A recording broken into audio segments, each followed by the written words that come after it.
ஞானானந்தமயம் தேவம் நிர்மலஸ்படிகாகிருதிம் ஆதாரம் சர்வ வித்யானாம் ஹயக்ரீவம் பாஸ்மகே. நேயர்கள் அனைவருக்கும் அஸ்ட்ரோ KS ஐயங்காரின் பணிவான நமஸ்காரங்கள். மாத பலன். குரோதி வருஷம் மாசி மாதம், அதாவது 13/2/2025 14/3/2025 வரலும் உண்டான காலகட்டத்தில் மேஷம் முதல் மீனம் வரை என்னென்ன பலன்கள் அப்படின்றத இந்த குரோதி வருஷம் மாசி மாதம் பார்க்கலாம்.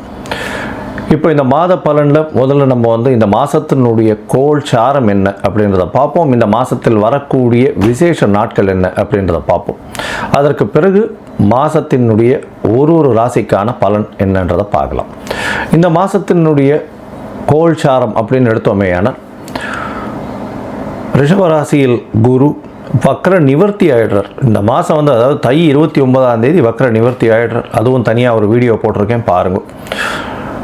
29ஆம் தேதி தை மாதம் வக்ர நிவர்த்தி ஆனதுனால குரு 2ஆம் இடத்துல இருக்கார், அதாவது ரிஷபத்தில். மிதுனத்தில் செவ்வாய் வக்ரம், கன்னியில் கேது, கும்பத்தில் சனி, சூரியன் மற்றும் புதன், மீனத்தில் சுக்கிரனும் ராகுவும். இந்த மாதத்தில் பார்த்தாலேயானால் மாற்றங்கள் என்னென்ன வருது அப்படின்னு பார்க்கும்பொழுது, செவ்வாய் வக்ர நிவர்த்தி அடைகிறார். எப்போ அப்படின்னா இந்த மாதம் பிறந்து ஒரு 10 நாள்லேயே, அதாவது 21/2/2025 அன்றைக்கே செவ்வாய் வக்ர நிவர்த்தி. ஆனால் மிதுனத்தில் இருக்கார். இதை தவிர பார்த்தாலேயானால் புதன் இந்த மாதம் கும்பத்திலிருந்து மீனத்துக்கு போகிறார். அது 26/2/2025 அன்னைக்கு.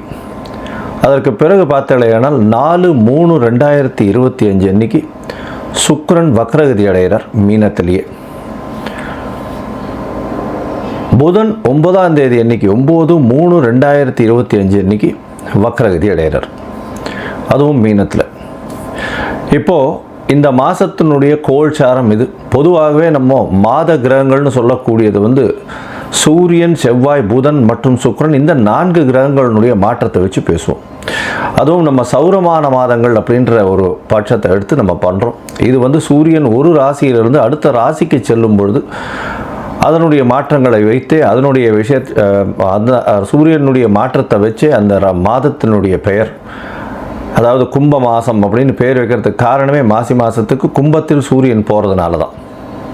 அதனால் மிச்சவாழ்லாம் பார்த்தோம்னா இது நம்ம தமிழ்நாட்டில் குஜராத்து இந்த மாதிரியான இடத்துலலாம் கடைபிடிக்கப்படுறது. மிச்சதெல்லாம் சந்திரமான மாதங்கள்ன்றதை வச்சு பண்ணுறான். சந்திரமான மாதங்கள்னு சொல்லும்பொழுது பார்த்தாலேயானால் அமாவாசைக்கு அடுத்த நாளோ பௌர்ணமிக்கு அடுத்த நாளோ உண்டான நாட்களை மாதத்தின் முதல் நாளாக கொண்டு அவர்கள் சந்திரமான மாதம் அப்படின்ற விஷயத்தை செய்கிறார். சரி, இந்த மாதத்தில் வரக்கூடிய விசேஷ நாட்கள் அப்படின்னு பார்த்தாலேயானால், அதாவது 25/2/2025 அன்றைக்கி பார்த்தோம்னா காஞ்சி விஜயேந்திர சரஸ்வதி ஜெயந்தி நடக்கிறது. காஞ்சியில் விஜயேந்திர சரஸ்வதி சுவாமிகள் அவருடைய ஜெயந்தி. 26ஆம் தேதி அன்னைக்கு 26/2/2025 அன்னைக்கு மகா சிவராத்திரி, அதாவது பிரதோஷ காலம். மகா சிவராத்திரி மிகப்பெரிய ஏற்றம். ஏன்னா பிரதோஷ காலத்தில் சேவிக்கிறது அப்படின்றது ரொம்ப விசேஷம். அதாவது 13ஆம் நாள் அமாவாசைக்கும் பௌர்ணமிக்கும் 13ஆம் நாள் பிரதோஷ காலம்னு சொல்கிறது. இப்போ வரக்கூடியது 26/2 அன்னைக்கு வரக்கூடியது உங்களுக்கு வளர்பிறை பௌர்ணமி அப்படின்றதுனால கண்டிப்பாக ஒரு நல்ல ஏற்றம் இருக்கும். அதை தவிர பார்த்தாலேனால் அன்றைக்கி மகா சிவராத்திரி அப்படின்றதுனால அந்த சிவராத்திரிக்கு அப்புறமா உங்களுக்கு பனிப்பொழிவு கூட இருக்காது. வெறும் வெளிச்சம், வெயில் தான் அதிகமாக இருக்கும். லாங் டேஸ் தான் இருக்கக்கூடிய வாய்ப்புகள் உண்டு. சூரியனுடைய ஆளுமை ரொம்பவும் அதிகமாக இருக்கக்கூடிய வாய்ப்புகள் மிகவும் அதிகம். அதனால் வெயில் அதிகமாக இருக்கக்கூடிய வாய்ப்பு நிச்சயமாக இருக்கும்.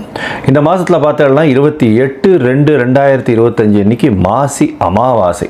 அது ஒரு பெரிய விசேஷம். மாசி அமாவாசைன்றது அமாவாசைன்றது சூரியனும் சந்திரனும் சேர்ந்து இருக்கக்கூடிய ஒரே பாகையில் இருக்கக்கூடிய விஷயம். இந்த காலகட்டத்தில் சூரியனும் சந்திரனும் சேர்ந்து இருக்கும் பொழுது என்னென்ன யோகங்கள் வரும் அப்படின்றது தனியாக வீடியோ போட்டிருக்கோம், அதில் போய் பாருங்க. இன்ஃபேக்ட் அது நல்ல ஒரு விஷயங்கள். சூரியனும் சந்திரனும், அதாவது யாராவது ஒருத்தர் உச்சமோ ஆட்சியோ இருந்தால்னா நல்ல ஒரு ஏற்றம் கிடைக்கும். இல்லைன்னா சுபர்கள் வீட்டில் இருந்தால்னா நல்ல ஒரு ஏற்றம் கிடைக்கும். இந்த மாசி அமாவாசை நல்ல ஒரு ஏற்றம் கிடைக்கக்கூடிய நாள். அதற்கு பிறகு பார்த்தோம்னா 12 3/2025 அன்னைக்கு மாசி மகம், அது வந்து பௌர்ணமியை சேர்ந்து வரும். மாசி மகம் ஏன்னா சூரியனுக்கும் சந்திரனுக்கும் கிட்டத்தட்ட 180 டிகிரி, அதாவது சூரியன் கும்பத்திலையும் சந்திரன் வந்து சிம்ம ராசியிலையும் இருக்கக்கூடிய காலகட்டம். பௌர்ணமி வெளிச்சம் வந்து ஒரு பெரிய அட்வான்டேஜ் என்னென்னா, இதில் பிறந்தாள்னா ராஜா போல அவர்களுடைய வாழ்வு அமையும். ராஜாளும் இது அவர்களுக்கு கிட்டும். இதில் என்ன விசேஷம் அப்படின்னா, சூரியனுக்கும் கார்த்தாலேருந்து சாயந்தரம் வரலும் உங்களுக்கு வெளிச்சமாக இருக்கும். சந்திரனும் பௌர்ணமி சந்திரனாக இருக்கிறதுனால இரவு முழுவதும் வெளிச்சமாக இருக்கும். ஸோ ரிலேட்டிவ்லி பார்த்தோம்னா என்டையர் டே அண்ட் நைட் ரெண்டுமே ரொம்ப வெளிச்சத்தில் இருக்கக்கூடிய காலகட்டம். அதனால தான் வெளிச்சம் அதிகமாக இருக்கக்கூடிய காலங்கள், அதுவும் வந்து பௌர்ணமி காலங்கள்னும் பொழுது ரொம்பவும் ஏற்றம் இருக்கக்கூடிய வாய்ப்புகள் உண்டு. இந்த மாசி மகம், அதாவது பௌர்ணமி காலகட்டத்தில் பிறக்கக்கூடிய எல்லா குழந்தைகளுக்கும் பெரிய ஆளுமை இருக்கக்கூடிய வாய்ப்பு உண்டு. இதை பற்றியும் வந்து நிறைய சொல்லியிருக்கோம். இந்த என்னுடைய யூடியூப் சேனலில் நிறைய சொல்லியிருக்கேன். இதற்கு பிறகு பார்த்தேனால் இந்த 14/3/2025 அன்னைக்கு காரடையான் நோன்பு, இது வந்து ரொம்பவும் விசேஷமான காலகட்டம். காரடையான் நோன்பு அப்படின்னு சொல்லக்கூடியது வந்து மாசியும் பங்குனியும் கூடுறது அப்படின்னுவா. அதாவது கார் அப்படின்னா வந்து கருப்பு நிறம், இருண்ட இடம், யமலோகம் இதெல்லாம் குறிக்கக்கூடியது இந்த கார் அப்படின்றது. அடையான் அப்படின்னு, கார் அடையான்றது, அடையான்னு அடைய மாட்டான் அப்படின்னு சொல்லக்கூடியது. அதாவது பெண்கள் வந்து தன்னுடைய கணவருக்குன்னு, அதாவது திருமணமான பெண்கள் தன்னுடைய கணவருக்குன்னு விரதம் இருந்து செய்யக்கூடிய ஒரு பெரிய விஷயம் இது. இந்த காரடையான் நோன்பு நோற்பது பெரிய விஷயம். இதன் மூலியமாக தன்னுடைய கணவருக்கு ஆயுள் விருத்தி ஏற்படக்கூடிய வாய்ப்பும், அவர்களுக்கு வந்து மாங்கல்ய பலம் அதிகரிக்கக்கூடிய வாய்ப்பும் நிச்சயமாக உண்டு. இதனால தான் கார் அடையான் நோன்பு அப்படின்னு பேர். இந்த சாவித்திரியினுடைய கதையை சொல்வா, சத்யவான் சாவித்திரியினுடைய கதையை சொல்வா. அவர் வந்து சத்யவானுடைய உயிரை மீட்டு கொண்டு வந்தவள் அப்படின்றதுனால அந்த காரடையான் நோன்பு மிகவும் விசேஷமாக சொல்லப்படுகிறது. பங்குனி மாதத்தின் முதல் நாள் அன்னைக்கு பண்ணுறது. அதனால் பங்குனி பிறந்த உடனே அதை பண்ணுவாள். நார்மலி பார்த்தாலேனால் அந்த காரடையான் நோன்பு டைம் வந்து சாயந்தரம் 5:30லேருந்து 6:30 வரும். அந்த டைம் வந்து நான் தனியாக போடுறேன் உங்களுக்கு. இதை தவிர பார்த்தோம்னா நார்த் இந்தியாவிலலாம் ஹோலி பண்டிகைன்றது விசேஷமாக கொண்டாடுவோம். ஹோலி பண்டிகைன்றது வந்து ஒரு அதாவது பெண்கள் வந்து தன்னுடைய தமையன் தம்பி, அதாவது பிரதர்ஸ் எல்லாருக்குமே, தம்பி அண்ணன்களுக்கு வந்து கயிறு கட்டி அவர்களிடம் சேவிச்சுட்டு அவர்கள்கிட்ட வந்து பைசா வாங்கிட்டு அவர்கள்ட்ட ஆசீர்வாதம் வாங்கிக்கிறதும், அவர்களுக்காக வந்து ரொம்ப வேண்டிக்கிறதும், அவர்களுடைய உடல்நிலை நல்லபடியாக இருக்கணும்னு வேண்டிக்கிறதும் அவர்களுக்கு பெரிய மகிழ்ச்சியை கொடுக்கும். ஆண்கள் பெண்களை வந்து தன்னுடைய என்ன சொல்வது சகோதரிகளாக பாவிக்கக்கூடிய ஒரு பெரிய ஒரு பண்டிகை இது வந்து ஹோலி பண்டிகையாக கருதப்படுகிறது. இது வந்து நார்த் இந்தியாவில் ரொம்ப ஃபெமிலியர், மிகவும் அந்த கலர்ஃபுல் ஃபெஸ்டிவலாக இருக்கும், ரொம்ப ஏற்றத்தோடு இருக்கக்கூடிய காலகட்டம். சரி, இந்த மாதம் மேஷம் முதல் மீனம் வரை எப்படி இருக்குது மாசி மாதம் அப்படின்றத பார்ப்போம். அதற்கு முன்னாடி என்னுடைய மொபைல் நம்பர் கீழே ஸ்டாலிங்கில் போயிட்டு இருக்கோம். உங்களுக்கு அஸ்ட்ராலஜிக்கல் கன்சல்ட் தேவைப்பட்டதுன்னா நீங்கள் எனக்கு ஃபோன் பண்ணுங்க. உங்களுடைய date, time, place of birth, உங்களுடைய பெயர், தாய் தந்தையர் பெயர் எனக்கு அனுப்புங்க. முதல்ல உங்களுடைய ஜாதகத்தை போட்டுட்டு அதில் வந்து உங்களுடைய நட்சத்திரத்தில் பாத சந்தி இருக்கா, நட்சத்திர சந்தி இருக்கா, அதை தவிர லக்ன சந்தி இருக்கா, லக்ன பாத சந்தி இருக்கா, இதெல்லாம் பார்த்துட்டு, ஏன்னா பொதுவாகவே இந்த சந்தி இருக்கும் பொழுது பார்த்தாலேயானால் அவளுக்கு எந்த ராசின்னே தெரியாது. அதனால் மிருகசீரிஷ நட்சத்திரம் நினச்சிட்டுருப்பா, அவள் வந்து ரிஷப ராசி நினச்சிட்டுருப்பா, மிதுன ராசியாக இருக்கும். இந்த காலகட்டத்தை பார்த்துட்டு உங்களுக்கு சொல்கிறேன். எனக்கு வரக்கூடிய ஜாதகத்தில் பார்த்தா பாதி பேருக்கு அவள் வந்து மிருகசீரிஷம் 1ஆம் பாதம் 2ஆம் பாதம் அப்படின்னு நினச்சிட்டு இருப்பா. ஆனால் அவள் வந்து பார்த்தாள்னா 3-4 பாதத்தில் இருப்பாள். அதனால் வந்து ரிஷபராசி நினச்சிட்டு இருப்பா, மிதுன ராசியாக இருக்கும். அதே மாதிரி துலா ராசி நினச்சிட்டு இருப்பா, அவளுக்கு விருச்சிக ராசியாக இருக்கும். அந்த மாதிரி வந்து பாத சந்திகள் வந்ததே ஆனால் அவர்கள் எந்த ராசியில் இருக்கான்னு தெரியாமையே அவள் வந்து கோவிலில் போய் அர்ச்சனை பண்ணிட்டு இருப்பாள். 40 வயசு 50 வயசு இந்த மாதிரி இருந்துட்டு இருப்பாள். அதனால் முதல்ல வந்து உங்களுடைய நட்சத்திரம், உங்களுடைய நட்சத்திரத்தினுடைய பாதம், அப்போ வந்து என்ன ஆகும் அப்படின்னா, இப்போ நீங்கள் வந்து இப்போ நல்ல நேரம் நடந்துட்டுருக்குன்னு நினச்சிட்டு இருப்பீங்க. ஆனால் உங்களுடைய ஜாதகத்தில் இருக்கக்கூடிய லக்னத்திற்கு பார்த்தாலேயானால் நல்ல நேரம் நடக்கிறது நினச்சிட்டு இருப்பீங்க. ஆனால் உங்களுடைய தசை நல்லபடியாக வேலை செய்யாது. காரணம் என்னென்னா, பாதங்கள் மாறி போய் உங்களுடைய ராசி, லக்னத்தினுடைய லக்னம் இருக்கக்கூடிய ராசி எல்லாமே மாறி இருக்கும். அதனால் முதல்ல வந்து உங்களுடைய லக்னம் சரியாக இருக்கிறதா, லக்ன பாத சந்தி கரெக்டாக இருக்கா, நட்சத்திரம் சரியாக இருக்கா, நட்சத்திர பாத சந்தி கரெக்டாக இருக்கா அப்படின்றத தெரிஞ்சுட்டு உங்களுக்கு அப்பாயின்மெண்ட் கொடுக்குறேன். என்னுடைய கட்டணம் என்னன்றதை சொல்கிறேன், அதை பாருங்கள், அதை அனுப்புங்க. அதை அனுப்பிச்சதுக்கப்புறம் உங்களுக்கு அப்பாயின்மெண்ட் தரேன், அதுக்கப்புறம் பேசலாம். சரி, இப்போ மேஷம் முதல் மீனம் வரை மாசி மாதம் குரோதி வருஷம் 2025 பலன்கள் ஒன்று ஒன்றாக பார்க்கலாம். கடகம், புனர்பூசம், பூசம், ஆயில்யம், இந்த 3 நட்சத்திரம் 9 பாதங்களை கொண்ட ராசி. ராசியின் அதிபதி அதிவேகமாக செல்லக்கூடிய சந்திரபகவான். இந்த குரோதி வருஷம் மாசி மாதம் பார்த்தோன்னா பெரிய ஏற்றமான காலம். என்னடா இது, அஷ்டமத்து சனி வேறு இருக்குது, இந்த காலகட்டத்தில் ரொம்ப ஏற்றமான காலம்னு வேறு சொல்கிறீங்களே அப்படின்னா, உங்களுக்கு வந்து மிகப்பெரிய பாக்யாதிபதி யோகாதிபதினு சொல்லக்கூடியவர், அதாவது பாக்யாதிபதி குரு 9ஆம் வீட்டிற்கு அதிபதி, அவர் வந்து 11ஆம் இடத்துல வக்கர நிவர்த்தி அடைஞ்சிட்டார். மாசி மாதத்தில் பார்த்தோன்னா வக்கர நிவர்த்தி அடைஞ்சது ஒரு பெரிய யோகத்தை கொடுக்கக்கூடிய காலகட்டம். அதுலேயும் வந்து பார்த்தோன்னா பரிவர்த்தனை யோகத்தில் ஆட்சி பெற்று போகிறார்.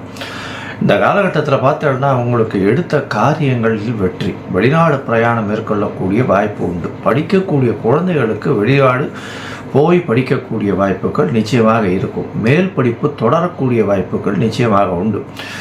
ராசிக்கு பார்த்தேன்னா 3ஆம் இடத்தில் இருக்கக்கூடிய கேது முயற்சிகளில் இவ்வளோ நாள் ரொம்ப தடங்கள் ஏற்படுத்தியிருப்பார். ஏன்னா வக்கர குருவின் பார்வையினால் அவருக்கு கேதுவை ஒன்றும் பண்ண முடியாது. 3ஆம் இடத்தில் இருக்கக்கூடிய கேதுவை குரு பார்க்கறது நல்ல ஒரு ஏற்றம் கிடைக்கக்கூடிய காலகட்டம். இருந்தாலும் இளைய சகோதரர்களோட சிறு சிறு மனக்கசப்புகள் ஏற்படக்கூடிய காலகட்டம் நிச்சயமாக உண்டு.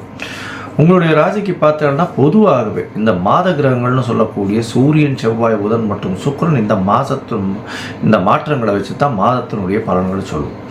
இந்த மாதம், அதாவது குரோதி வருஷம் மாசி மாதத்தில் பார்த்தோன்னா உங்களுடைய ராசிக்கு 12ஆம் இடத்துல செவ்வாய், அதாவது உங்களுடைய மிகப்பெரிய யோகர்னு சொல்லக்கூடியவர் 5, 10 அதிபதி, அவர் 12ஆம் இடத்துல வக்கரகதியில் இருக்கார். வக்கரகதியில் இருக்கிறதன் மூலியமாக செலவுகள் சற்று கம்மியாகும். இருந்தால் ஒரு 9 நாள் 10 நாளில் 21/2/2025க்கு மேலே செவ்வாய் வக்கர நிவர்த்தியும் அடைஞ்சு 12ஆம் இடத்துல இருக்கார். தூக்கம் பிரச்சனைகள் இருக்கக்கூடிய வாய்ப்புகள் நிச்சயமாக உண்டு. தூக்கம், ஏன்னா 12ஆம் இடத்துல செவ்வாய் இருந்ததுன்னா தூக்கம் வராது, பிரச்சனைகள் வரும், தேவையற்ற கனவுகள் வரும், மன சஞ்சலங்கள் கொஞ்சம் அதிகமாக இருக்கும். இருந்தாலும் புதிய வேலை கிடைக்கக்கூடிய வாய்ப்பு, வேலையில் மாற்றங்கள் இருக்கக்கூடிய வாய்ப்பு, தொழிலில் பெரிய ஏற்றம், தொழிலில் அபரிமிதமான லாபம் கிடைக்கக்கூடிய வாய்ப்பு நிச்சயமாக உண்டு. வேலை நிமித்தமாக வெளியூர் வெளிமாநிலம் செல்லக்கூடிய பாக்கியம் நிச்சயமாக கிடைக்கும். வேலையில் இன்க்ரிமெண்ட் கிடைக்கக்கூடிய வாய்ப்பு உண்டு. அதோட பார்த்தோம்னா இந்த மாதத்தில் உங்களுக்கு திருமண பாக்கியம் ஏற்படும். திருமணத்திற்கு பார்த்து கொண்டு இருக்கக்கூடிய இளைஞர்களுக்கு கண்டிப்பாக திருமணம் ஏற்படக்கூடிய வாய்ப்பு நிச்சயமாக உண்டு. ஏன்னா உங்களுடைய ராசிக்கு கோச்சார பிரகாரம் குரு 7ஆம் இடத்தை பார்க்கறது நல்ல ஒரு ஏற்றத்தை கொடுக்கக்கூடிய காலகட்டம். அதாவது 2வது திருமணத்திற்கு பார்த்து கொண்டிருப்பவர்கள், அதாவது தனித்து விடப்பட்ட ஆணோ பெண்ணோ இருந்து கல்யாணமாய் முறிவு ஏற்பட்டோ இல்லை வேறு பிரச்சனைகள் மூலியமாக தனித்து விடப்பட்டவர்களாக இருந்தார்களே, ஆனால் அவர்களுக்கு 2வது திருமணம் பண்ணி வைக்கிறதுக்கு பார்த்துன்னு இருந்தீங்கன்னா இந்த காலகட்டத்தில் நிச்சயமாக நடக்கும். அது தவிர பார்த்தோம்னா 9, 11 பரிவர்த்தனை, அதனால் தந்தையின் மூலியமாக அதீதமான செல்வங்கள் வரக்கூடிய வாய்ப்புகள் நிச்சயமாக உண்டு. தந்தையினுடைய சொத்துக்கள் வந்து சேரக்கூடிய பாக்கியம் இந்த மாதத்தில் உங்களுக்கு நிச்சயமாக உண்டு. உங்களுடைய ராசிக்கு பார்த்தலையானால் குழந்தைகள் மூலியமாக சிறு சிறு செலவுகள் இருக்கக்கூடிய காலகட்டமாக அமையப்போகுது. தொழிலில் வந்து அதீதமான இன்வெஸ்ட்மெண்ட் பண்ண வேண்டிய காலமும், தொழிலுக்குன்னு வந்து கொஞ்சம் அதிகமாக பணம் போட வேண்டிய காலகட்டமாக அமையப்போகுது. உங்களுடைய ராசிக்கு பார்த்தோன்னா 8ஆம் இடத்துல குடும்பாதிபதியான சூரியனும் போய் இருக்கிறதுனால குடும்பத்தில் சிறு சிறு மனக்கசப்புகள் வரும். குடும்பத்தை விட்டு பிரிந்து செல்ல வேண்டிய கட்டாயங்கள் வரும். அதனால் வேலை நிமித்தமாக வெளியூர் வெளிநாடு